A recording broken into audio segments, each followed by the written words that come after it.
Vous avez passé des mois à choyer vos plants de tomates. Et puis un matin, c'est le drame. Des taches brunes, des feuilles qui se recroquevillent, le mildiou a encore frappé. Cet ennemi juré du jardinier peut anéantir une récolte en quelques jours. Mais que valent vraiment les astuces de nos aïeux face à ce fléau? Le lait, le bicarbonate de soude, est-ce que ça marche ou est-ce juste une perte de temps? Dans cette vidéo, on démêle le vrai du faux dans le grand combat entre la sagesse populaire et la science moderne. Et je vous promets, le résultat final pourrait bien vous surprendre. D'ailleurs, vous êtes plutôt équipe remède naturel ou équipe efficacité chimique? Dites-le moi en commentaire dès maintenant.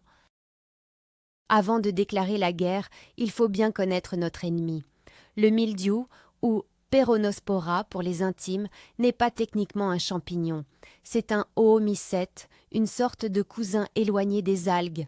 Imaginez une petite créature microscopique qui adore l'humidité et la chaleur douce, entre 15 et 25 degrés. Elle passe l'hiver tranquillement dans le sol ou sur des débris végétaux. Au printemps, avec les premières pluies, ses spores sont projetés sur les feuilles basses des plantes. Si une feuille reste humide pendant quelques heures, le spore germe et infecte la plante. Il se propage ensuite à une vitesse folle grâce au vent et à la pluie, transformant votre potager de rêve en cauchemar. Il s'attaque sans pitié à nos cultures préférées, les tomates, les pommes de terre, la vigne, les courgettes. La lutte contre le mildiou n'est donc pas une petite affaire, c'est une véritable tradition qui se transmet de jardinier en jardinier depuis des générations.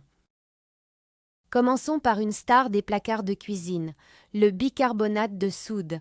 La recette est célèbre, 1 cuillère à café dans 1 litre d'eau, un peu de savon noir pour que ça colle aux feuilles, et hop, on pulvérise. L'idée est de modifier le pH à la surface de la feuille pour rendre l'environnement inhospitalier au mildiou. Ça a l'air génial et pas cher, non? Mais attention, c'est là que le premier grand mythe s'effondre. Le bicarbonate est en réalité bien plus efficace contre l'oïdium, le vrai champignon qui laisse une poudre blanche sur les feuilles. Contre le mildiou, son action est surtout préventive et très très limitée. Il peut éventuellement gêner la germination des spores, mais si la maladie est déjà installée, vous ne ferez que perdre votre temps et votre énergie. C'est un peu comme essayer d'éteindre un incendie avec un simple pistolet à eau. C'est mignon, mais ce n'est malheureusement pas très efficace. Passons maintenant à un remède qui fait toujours sourire, le lait. Oui, du lait de vache, généralement dilué à 10% dans de l'eau. On se croirait dans une blague de jardinier, et pourtant, il y a une part de vérité scientifique là-dedans. Le lait contient des substances comme le lactosérum et des acides aminés qui ont de réelles propriétés antifongiques. En séchant au soleil, ils forment une fine pellicule protectrice sur les feuilles, ce qui va gêner physiquement l'installation et le développement des spores du mildiou. C'est une solution préventive intéressante, surtout pour les petits potagers et pour ceux qui veulent une approche 100% naturelle et sans danger. Le principal inconvénient? Son efficacité est de courte durée. Il faut en appliquer très régulièrement, environ 1 fois par semaine, et surtout recommencer après chaque pluie. Et oui, votre jardin risque de sentir un peu le petit déjeuner. Mais entre cette odeur et perdre toutes ces tomates, le choix est souvent vite fait, vous ne trouvez pas? Nos ancêtres étaient de fins observateurs de la nature. Ils avaient compris que certaines plantes pouvaient en protéger d'autres. C'est le principe des purins et des décoctions. Les deux plus célèbres contre le mildiou sont l'ail et la prêle. La décoction d'ail est un grand classique. L'ail contient des composés soufrés qui sont de puissants antifongiques et antibactériens. On fait bouillir quelques gousses, on filtre, on dilue et on pulvérise. Quant à la prêle des champs, c'est une plante fascinante, incroyablement riche en silice. Cette silice, une fois pulvérisée sur les plantes, vient renforcer leurs parois cellulaires. C'est comme si vous leur donniez une armure naturelle. Les feuilles deviennent plus dures, plus coriaces, et le mildiou a beaucoup plus de mal à les pénétrer. Ces méthodes sont de véritables soins préventifs. Elles ne vont pas guérir une plante déjà très malade, mais elles vont considérablement augmenter sa résistance naturelle. C'est un peu la médecine douce du potager. Maintenant, parlons du poids lourd de la lutte anti-mildiou, la fameuse bouillie bordelaise. Ce mélange bleu de sulfate de cuivre et de chaux est utilisé depuis la fin du XIXe siècle. Et la raison est simple, ça marche. Le cuivre est un élément fongicide très puissant. Il agit par contact, en bloquant la germination des spores du mildiou avant même qu'elle n'infecte la plante. C'est le traitement préventif par excellence, notamment sur la vigne et les tomates. Mais attention, ce n'est pas un produit magique et anodin. Le cuivre ne se dégrade pas dans le sol. Utilisé en trop grande quantité et trop souvent, il peut s'accumuler, devenir toxique pour les vers de terre et toute la vie microbienne essentielle à la fertilité de votre terre. Il est d'ailleurs autorisé en agriculture biologique, mais avec des doses annuelles très réglementées et de plus en plus strictes. C'est une arme efficace, oui, mais une arme à utiliser avec beaucoup de sagesse et de parcimonie. Entrons dans l'ère moderne avec les fongicides de synthèse.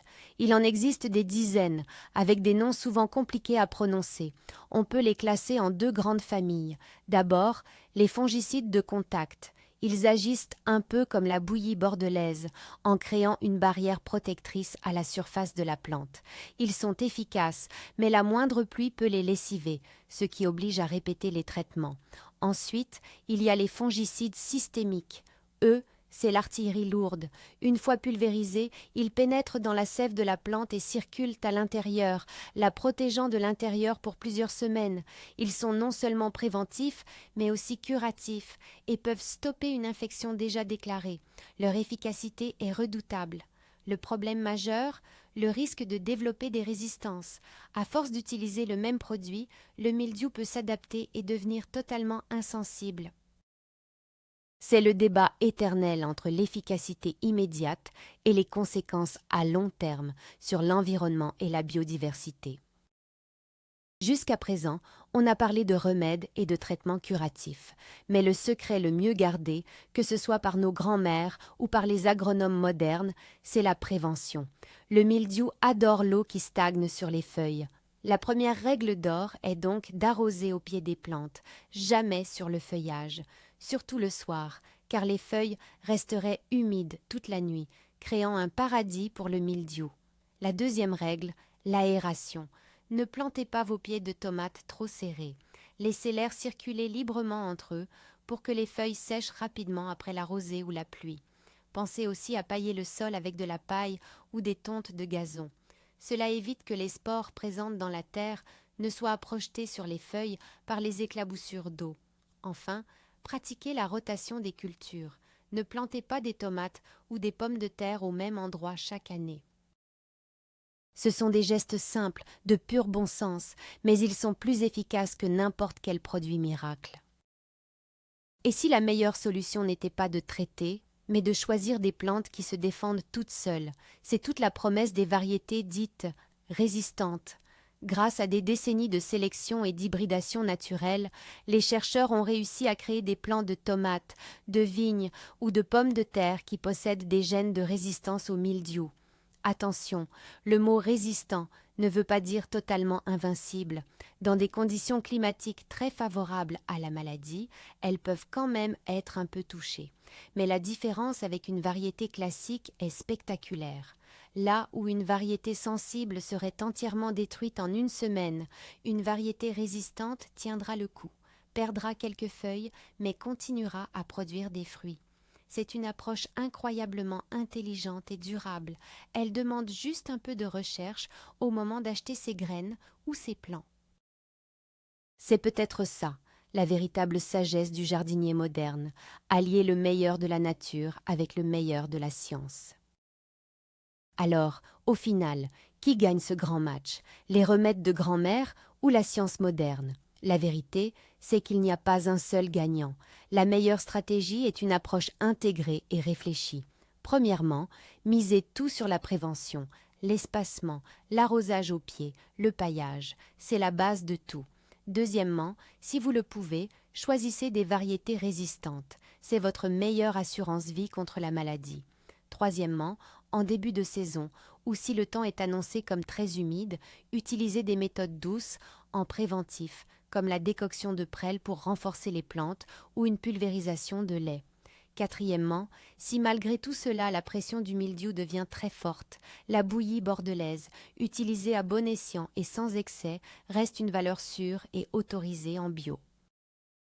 Les fongicides de synthèse doivent rester le tout dernier recours, l'option nucléaire pour sauver une récolte en cas d'attaque massive. Le jardinier intelligent n'est pas un dogmatique, c'est un stratège qui utilise le bon outil au bon moment. Pour résumer, la lutte contre le mildiou n'est pas une question d'opposer les vieilles astuces aux produits modernes. C'est une question d'intelligence, de stratégie et d'observation de son jardin. Les remèdes de grand-mère ne sont pas des solutions miracles, mais ce sont souvent d'excellents outils de prévention qui permettent de renforcer la plante et de limiter les risques à faible coût. La science, elle, nous offre des armes plus puissantes, des variétés résistantes jusqu'à la bouillie bordelaise, qu'il faut apprendre à utiliser avec discernement pour protéger notre sol et notre santé. Le vrai secret, c'est de faire cohabiter ces deux mondes. Merci beaucoup d'avoir regardé cette vidéo jusqu'au bout. Si vous avez appris quelque chose, n'oubliez pas de mettre un pouce bleu, ça aide énormément la chaîne à se développer. Et bien sûr, abonnez-vous pour ne pas rater nos prochains conseils jardinage. Maintenant, la parole est à vous. Quelle est votre astuce secrète et infaillible contre le mildiou? Partagez-la dans les commentaires. Je suis sûre qu'on peut tous apprendre les uns des autres. À très bientôt dans le jardin.